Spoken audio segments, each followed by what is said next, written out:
En compañía de sus discípulos, el Salvador se encaminó hacia el huerto de Getsemaní. La ciudad estaba sumida en el silencio. Con frecuencia había visitado este lugar para meditar y orar, pero nunca con un corazón tan triste como esta noche de su última agonía. Mi alma está muy triste, hasta la muerte. Quedaos aquí y velad conmigo. Los discípulos notaron el cambio de ánimo en su maestro. Nunca antes le habían visto tan completamente triste y callado. Su cuerpo se tambaleaba como si estuviese por caer. Cada paso le costaba un penoso esfuerzo. Dejaba oír gemidos como si le agobiase una terrible carga. Acompañado de Pedro, Santiago y Juan, entró en los lugares más retirados. Estos 3 discípulos eran los compañeros más íntimos de Cristo. Quedaos aquí y velad conmigo. ¿Qué se iba a ganar por este sacrificio? Satanás tentaba al Redentor. El pueblo que pretende estar por encima de todos los demás te ha rechazado. Está tratando de destruirte a ti, fundamento, centro y sello de las promesas. Uno de tus más celosos seguidores te negará. Todos te abandonarán. El conflicto era terrible. La maldad de los hombres descansaba pesadamente sobre Cristo y la ira de Dios contra el pecado abrumaba su vida. En su agonía, se aferra al suelo para evitar ser alejado más de Dios. De sus labios pálidos brota el amargo clamor. Abba, Padre mío, si es posible, pase de mí este vaso, pero no como yo quiero, sino como tú. En la agonía de su alma, vino a sus discípulos con el deseo de oír consuelo de quienes había bendecido y consolado. Si tan solo pudiera saber que sus discípulos le comprendían. Levantándose fue, pero los halló durmiendo. Si los hubiese hallado orando, habría quedado aliviado. Si ellos hubiesen estado buscando refugio en Dios, habría quedado consolado. Pero no habían escuchado, velad y orad. Juan, el amante discípulo que se había reclinado sobre el pecho de Jesús, dormía. Los discípulos se despertaron al oír a Jesús, pero casi no le conocieron por la angustia de su rostro. La debilidad de sus discípulos despertó la simpatía de Jesús. Temió que no pudiesen soportar la prueba que iba a sobrevenirles en la hora de su entrega y muerte. Simón, ¿duermes? ¿No has podido velar una sola hora? Velad y orad para que no entréis en tentación. El espíritu, a la verdad, está pronto, mas la carne es débil.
Su sufrimiento era aún mayor que antes.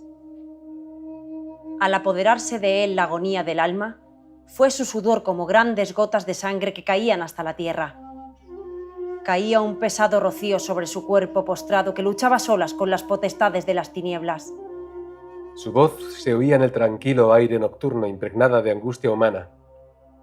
Estas palabras llegaban a los oídos de los soñolientos discípulos.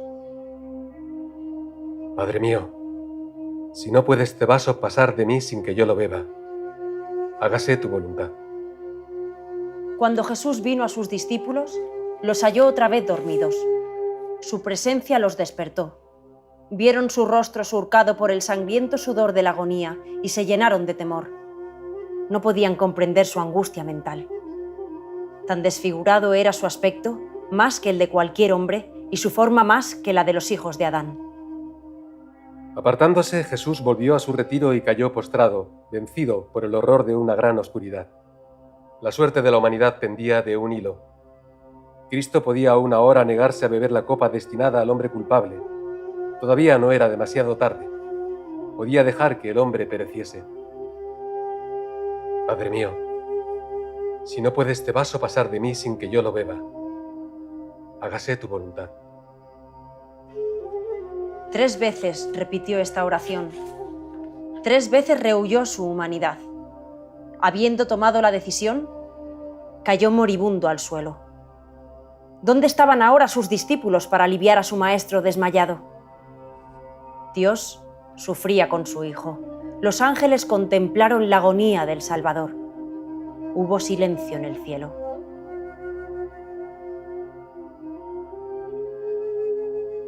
En esta terrible crisis, una luz resplandeció de en medio de la oscuridad, y el poderoso ángel que está en la presencia de Dios, ocupando el lugar del cual cayó Satanás, vino al lado de Cristo. Y lo hizo para fortalecerle, asegurándole el amor de su Padre. Los discípulos dormidos habían sido despertados por la luz que rodeaba al Salvador. Mirándolos tristemente, dijo: Dormid ya y descansad.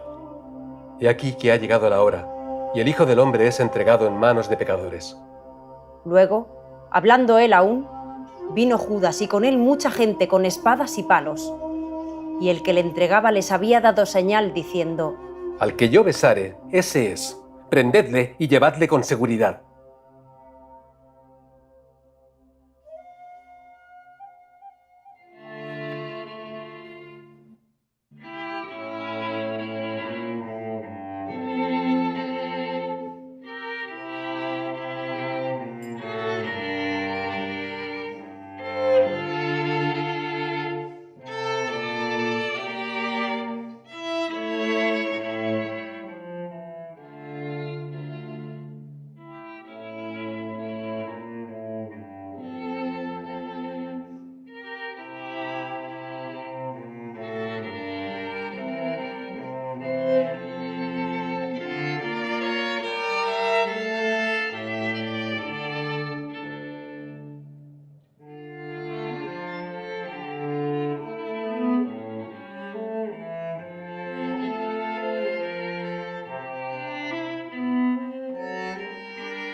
Y cuando vino, se acercó luego a él y le dijo: «Salve, maestro».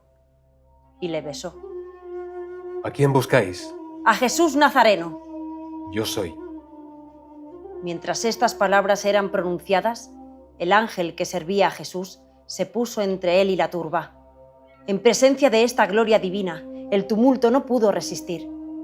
Retrocedió tambaleándose. Sacerdotes, ancianos, soldados y aún Judas cayeron como muertos al suelo. El ángel se retiró y la luz se desvaneció.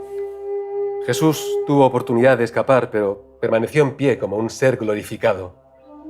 Los discípulos miraban mudos de asombro y pavor. Os he dicho que yo soy.